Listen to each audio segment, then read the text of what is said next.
어떤 병자가 있으니 이는 마리아와 그 자매 마르다의 마을 베다니에 사는 나사로라. 이 마리아는 향유를 주께 붓고 머리털로 주의 발을 닦던 자요, 병든 나사로는 그의 오라버니더라. 이에 그 누이들이 예수께 사람을 보내어 이르되, 주여 보시옵소서, 사랑하시는 자가 병들었나이다 하니, 예수께서 들으시고 이르시되, 이 병은 죽을 병이 아니라 하나님의 영광을 위하며 하나님의 아들이 이로 말미암아 영광을 받게 하려 함이라 하시더라. 예수께서 본래 마르다와 그 동생과 나사로를 사랑하시더니 나사로가 병들었다 함을 들으시고 그 계시던 곳에 이틀을 더 유하시고 그 후에 제자들에게 이르시되 유대로 다시 가자 하시니, 제자들이 말하되 랍비여, 방금도 유대인들이 돌로 치려 하였는데 또 그리로 가시려 하나이까? 예수께서 대답하시되 낮이 12시간이 아니냐? 사람이 낮에 다니면 이 세상의 빛을 보므로 실족하지 아니하고 밤에 다니면 빛이 그 사람 안에 없는 고로 실족하느니라. 이 말씀을 하신 후에 또 이르시되 우리 친구 나사로가 잠들었도다. 그러나 내가 깨우러 가노라. 제자들이 이르되 주여, 잠들었으면 낫겠나이다 하더라. 예수는 그의 죽음을 가리켜 말씀하신 것이나 그들은 잠들어 쉬는 것을 가리켜 말씀하신 줄 생각한지라. 이에 예수께서 밝히 이르시되 나사로가 죽었느니라. 내가 거기 있지 아니한 것을 너희를 위하여 기뻐하노니 이는 너희로 믿게 하려 함이라. 그러나 그에게로 가자 하시니, 디두모라고도 하는 도마가 다른 제자들에게 말하되 우리도 주와 함께 죽으러 가자 하니라. 아멘. 어제 우리는 10장을 살펴보면서 예수님께서 유대인들과 질문하시고 답변하시는 과정 중에 유대인들이 예수님을 돌로 치려고 하는 장면을 보았습니다. 그래서 예수님은 그들을 피해서, 우리가 읽진 않았지만 10장 40절에 보시면 다시 요단강 저편 요한이 처음으로 세례 베풀던 곳으로 가서 거기 거하셨다라는 대목이 있습니다. 이렇게 예수님은 유대인들을 피해서 지금 한적한 곳에 물러가 계신 가운데 11장에 예수님이 사랑하시는 유대 땅에 있는 베다니 그 지방에 있는 가족의 소식을 듣고 다시 위험한 유대 지역으로 들어가야 하는 상황이 벌어졌습니다. 11장 1절을 보시면 병자가 있는데 이 병자의 이름이 나사로입니다. 나사로이고 그의 누이들이 마리아와 마르다가 있는데, 이 마리아는 12장에서 예수님의 장례를 준비하면서 향유를 그의 발에 붓고 머리털로 닦았던 여인입니다. 이 여인들이 3절에 보시면 예수께 사람을 보내서 예수님을 오시도록 요청을 합니다. 주여 보시옵소서, 사랑하시는 자가 병들었나이다 라고 요청을 합니다. 이렇게 예수님이 사랑하시는 자였던 나사로가 병들었다는 소식을 듣고 4절에 보시면 예수님께서 이 병은 죽을 병이 아니라 하나님의 영광을 위하여 하나님의 아들이 이로 말미암아 영광을 받게 함이라라는 말씀을 하십니다.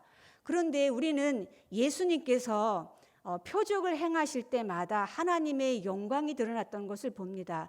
첫 번째 표적이 가나 혼인잔치에서 물로 포도주를 만드신 사건이었습니다.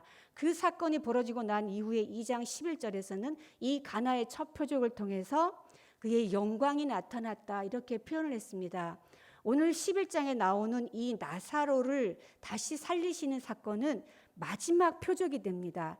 예수님께서 이 많은 표적들 가운데 첫 번째 표적은 가나의 혼인잔치에서, 기쁘고 잔치가 벌어지는 대목에서 표적을 행하셨고, 마지막 장면은 장례식장에서 표적을 행하셨다는 것을 여러분이 기억하셨으면 좋겠습니다. 우리 모두가 예수님이 이 땅에 오신 것은 우리와 혼인하시기 위해서, 우리를 짝 맺어서 하나님 나라에 데리고 가시기 위해서, 그의 생명을 주시기 위한 준비 작업을 위해서 오셨다는 것을 첫 번째 가나 잔치에서 우리에게 포도주가 이 땅에서 기쁨을 표현하는 그런 일로 저희들에게 행하셨다면 이제 마지막 우리에게 생명을 주시기 위해서 죽은 나사로를 살리는 일이 곧 자신의 죽음과 부활을 암시한다는 것을 보여주고 있다는 것. 이 두 가지 첫 번째 표적과 마지막 표적을 통해서 하나님의 영광이, 하나님의 아들의 영광이 나타나야 한다는 것을 얘기하시고 있습니다. 5절을 다 함께 보시겠습니다. 예수께서 본래 마르다와 그 동생 나사로를 사랑하시더니, 우리는 이 누이들이 예수님께 요청할 때에 당신이 사랑하시는 자가 병들었습니다 라는 표현을 통해서 예수님이 나사로만 사랑했나 보다 라고 처음에 생각할 수 있지만, 이 5절에 분명히 요한은 예수님께서는 이들의 가족 모두를 사랑하셨습니다. 이 11장 마지막 표적을 통해서 사랑하는 나사로뿐만이 아니고 예수님은 마르다와 그 동생 그리고 나사로를 사랑하셨다는 이 분명한 말씀이 예수님을 따라다니는 제자들 모두를 향해서 내가 너희를 사랑한다라는 말씀으로 우리에게 동일하게 주시는 말씀이라고 봐야 합니다. 요한복음 저자는 요한복음의 기록 목적을 20장 31절에서 내가 이 책을 기록한 것은 너희로 예수가 하나님의 아들 그리스도이심을 믿게 하고 이 믿음을 통해서 너희가 생명을 얻게 하려 함이라라고 기록 목적을 말씀하고 있습니다. 이렇게 여러 표적과 하나님의 이 땅에서 우리에게 허락하시려고 하는 것들이 무엇인지 분명하게 요한복음이 기록하고 있는데, 바로 예수가 하나님의 아들이고 그리스도이시라는 것을 우리가 믿기를 원하신다는 것입니다. 그 믿음이 있어야만 우리가 하나님의 생명을 얻을 수 있고 예수님과 혼인잔치에서 혼인할 수 있다는 것을 우리에게 말씀하고 있습니다. 그런데 사랑하시기 때문에 이틀을 더 유하셨습니다. 우리는 이 모순을 이해하기가 어렵습니다. 6절을 보시면 나사로가 병들었다 함을 들으시고 라고 시작하고 있지만 사실은 이 앞에 그래서라는 접속사가 빠져 있습니다. 이것이 해석이 되지 않았는데 예수님께서 그 동생과 마르다와 나사로를 사랑하셨다라고 5장에 끝내놓고 그래서라고 접속사가 반드시 들어가야, 그리고 나서 나사로가 병들었다 함을 들었을 때 사랑한다고 하셨는데 그 가족을 모두 사랑하신다고 하셨는데 사랑하는 사람들의 요청을 일부러 그래서 내가 사랑해서 그래서 그 소식을 들었을 때 이틀을 더 유하셨다. 너무나 모순되는 말씀을 하십니다. 우리가 어려운 일이 있을 때 주님 앞에 기도를 합니다. 우리의 요구는 하나님 이 문제가 너무나 급하기 때문에 우리의 때에 지금 이 문제가 해결되길 원합니다 라고 주님 앞에 요청합니다. 주님 와서 한번 봐주세요 라고 요청하지만 주님은 하나님의 영광을 드러내고 하나님의 아들을 영광스럽게 하는 것이 우리 문제의 해결보다 우선한다는 것을 우리에게 말씀하고 계십니다. 그래서 우리가 간혹 그 문제가 해결되지 않고 오히려 더 어렵게 되고 힘든 상황으로 악화될지라도 그 가운데 하나님의 섭리가 있으며 우리의 문제 해결보다 하나님이 하나님 되심을 드러내길 더 기뻐하신다는 것을, 하나님의 때에 일하신다는 것을 우리에게 알게 하십니다.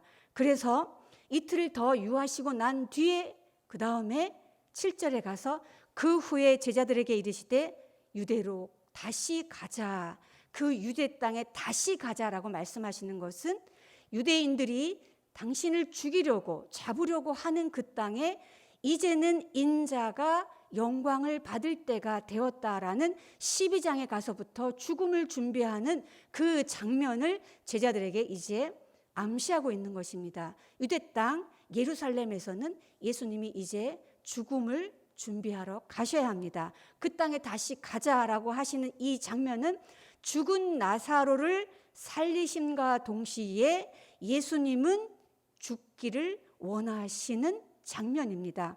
이 말씀을 하시고 난 뒤에 예수님은 뜻 모를 이야기를 9절과 10절에서 낮이 12시간이 아니냐, 빛이 있을 동안에는 사람들이 실족하지 않는다. 빛 대신, 참빛 대신 예수님께서 계실 동안에 실족하지 않고 또 밤에 다니면 빛이 그 사람 안에 없는 거로 실족한다.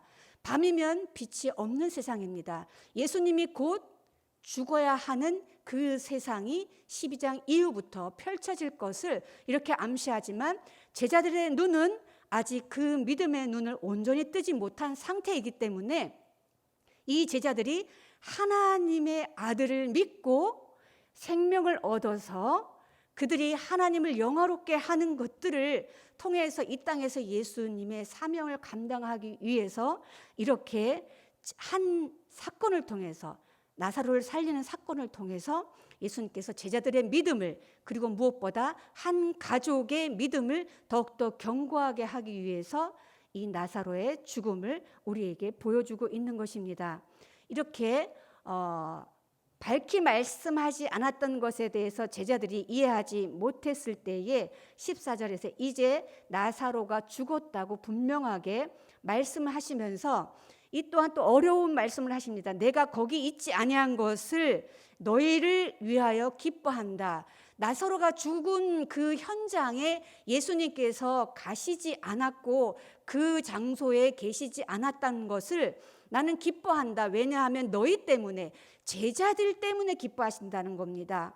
왜냐하면 그 가족도 소중하지만 예수님과 함께 사역했던 이 제자들의 믿음을 견고하게 해서 하나님의 아들, 하나님이 보내신 자인 것을 믿게 하기 위해서 이렇게 이틀을 더 유하셔서 17절에 보시면 나사로가 무덤에 있은지 이미 나흘이라는 표현이 있습니다.